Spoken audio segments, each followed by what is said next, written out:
So, hello guys. Ngayon, ito nyo naman, napakakapal ng pili ko.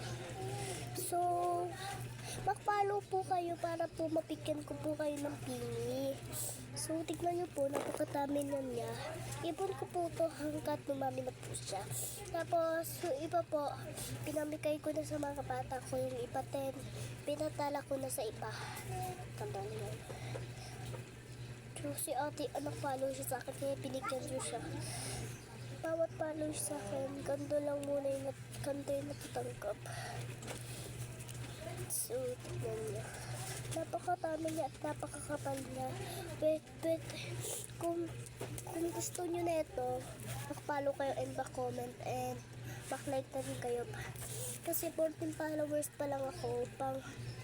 So, para makapang-laking 1 million na yan, magpapamigay na ako nito. So, pinapangarap ko kasi makaroon ng parang box na may YouTube ganun. Kaya nagtitiktok ako para lang maano. Ngayon yun, kapal niya. Baby! Tara!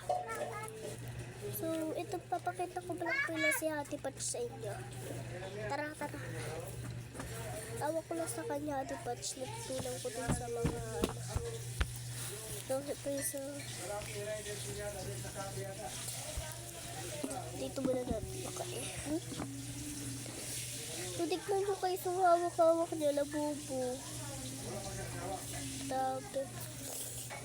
Tapos, itong bini na to, hawakan mo to yung bini. Pakita mo sa kanila. Sino yan? Bini pa to rin. Tapos, pakita mo yan. Makikita nyo ang ganda ng mga mukha nila. Magpapamigay po ako tawat.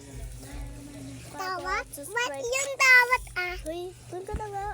Tawat, subscribe nila sa akin. Nakpapamigay. As in, nakpapamigay talaga ako. Pero tumigil ako rin sa magpapamigay kasi na-pitch ko na pwedeng ngayon hindi ko na pinapamigay. Bunot na lang sa akin.